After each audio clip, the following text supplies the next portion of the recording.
Assalaamu calaykum. Halkan waxaan idinku soo gudbinaynaa qisada basaasadii Nada Nadiim ee gilgishay dhammaan ballaamaha amniga ee Maraykanka, qaybtii koowaad. Qisadani waxaa qoray Majdi Kaamil, waxaana soo turjumay Kamaal Axmed Cali, waxaanay ku soo baxday cadad ka mid ah cadadyada wargeyska Geeska Afrika.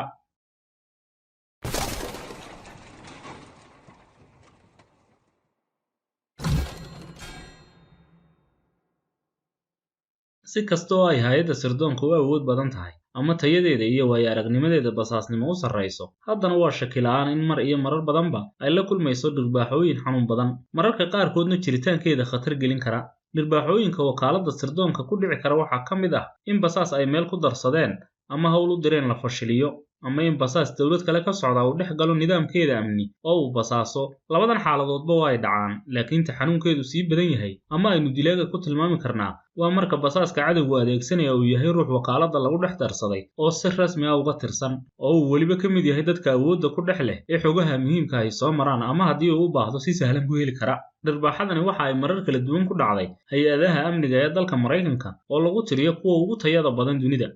Waxaynu tusaale ahaan xusi karnaa dhirbaaxadii CIA ku dhacday bishii 11aad ee sanadkii 2007,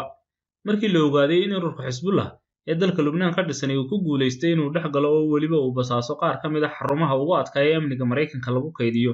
iyo inuu helo sirtii ugu khatarsaneyd ee sirdoon aan dowladi lahayn abid ka helo sirdoonka Maraykanka. Xogta aadka u xasaasiga ah ee Xisbullah uu helay waxaa ka mid ahaa qorshayaal uu Maraykanku diyaarinayay oo liddi ku ah Xisbullah laftiisa. Xisbullah waxa uu adeegsaday gabadh u dhalatay dalka Lubnaan oo inkastoo ay qaadatay jinsiyadda Maraykanka, haddana weli daacad u ahayd dalkeedii hooyo. Arrinta xiisaha gaarka ah u yeeshay dhacdadan sirdoonka Maraykankana fadeexadda weyn u soo hoysay waa in ciddii jabisay teedadkii amni ee CIA-da ee inta ay basaas ku dhex beeratay xogo xasaasi ah ka heshay aanay ahayn dowlad ka mid ah dowladaha waaweyn ee dunida iyo xataa dowladaha taagta daran, balse ay tahay urur warbaahinta reer galbeedku xitaa ururnimada u qori weydo oo maleeshiya lagu tilmaamo.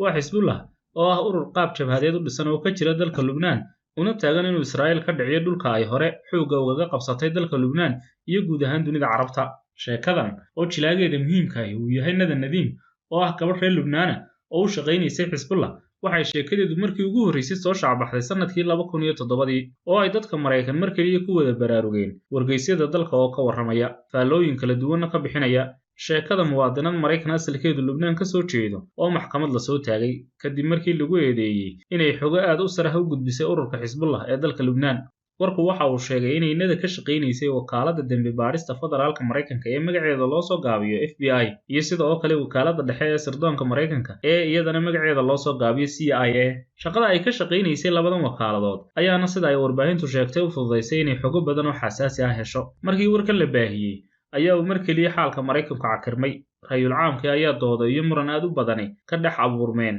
Dad badan oo Maraykan ah ayaa ku dooday in gabadhan xukun adag la mariyo maadaama oo ay tahay basaasad khiyaamaysay dalkii ay jinsiyadiisa sidatay. Laakiin dhinaca kalena dad badan ayaa ku dooday in Nada ay haliyey tahay, maadaama oo jinsiyadda uu Maraykan siiyey aanay ka tirtirin jacaylkii iyo daacadnimadii muwaadinnimo ay dalkeeda Lubnaan u haysay. In Nada ay ururiso xogta qorshayaal Maraykanku la damacsanaa Xisbullah, kadibna ay ku wargeliso ururka Xisbullah, ayaa ay dad badani ka soo qaadeen inay tahay calaamad muujinaysa inay Nada tahay gabadh daacad ah oo dadkeeda uga digtay khatar kaga soo foole Maraykanka. Laakiin arrinta la yaab kale waxa ay tahay in dadka fikirkan dambe qabay ay ka mid ahaayeen qoraayo Maraykan ah oo aragtidooda la qadariyo, inkastoo ay sheekada u dhigayeen qaab dalkooda ka fogeynaya sumcad darrada ay arrintani ku keentay. Tusaale ahaan mid ka mid ah ayaa isweydiiyey, ka warrama haddii uu qofkani ahaan lahaa Maraykan jinsiyadda dowlad kalena sita oo uu la kulmi lahaa mowqif la mid ah kan ay la kulantay gabadhan reer Lubnaan ee Nada. Waxa uu qoraagani ku doodayay in qof kasta oo dal kale jinsiyadiisa haysta haddana marka uu arko dalka uu jinsiyadiisa haystay oo dhagar u maleegaya dalkii uu dhiiggiisu ka soo jeeday, in qofkaasi uu ku qasbanaanayo inuu dalkiisa iyo dabcan dadkiisa u qabto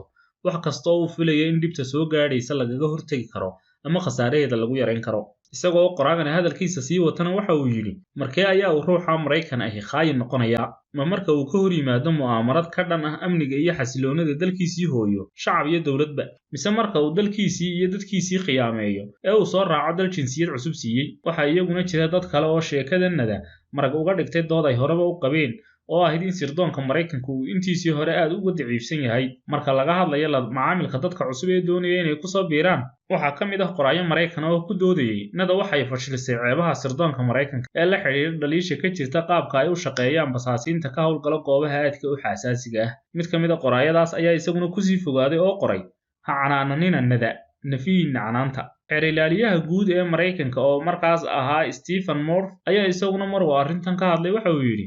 qadiyadani waxa ay noo sheegaysaa sida ay lagama maarmaan u tahay in dib u eegis lagu sameeyo hanaanka iyo hay'adaha sirdoonka iyo kuwa amniga u qaataan shaqaalaha. xeer ilaaliyaha oo hadalkiisa sii wata ayaa yidhi ma jirto khatar ka weyn in qof shisheeye ah uu dadaal u galo inuu jinsiyadda Maraykanka qaato si uu uga howlgalo hay'ad aad u xasaasi ah oo ka mid ah laamaha dowladda Maraykanka. iyada oo sida aynu dib ka arki doono baadhitaanada arrintani ay caddeeyeen in nada marka horeba ay ku guulaysatay inay khiyaamayso Maraykanka oo sifa aan sharci sax ahayn ay ku heshay jinsiyadda Maraykanka ayaa xeer ilaaliyaha guud ee magaalada Detroit ee gobolka Michigan Stephen Moore oo isagu mas'uul ka ahaa dacwadda nada waxa uu yidhi ma jirto khatar amnigayaga kaga weyn in ruux shisheeye ahi uu ku guulaysto inuu been abuur ku helo jinsiyadda Maraykan kadibna uu shaqo ka helo hay'ado aad u khatar badan.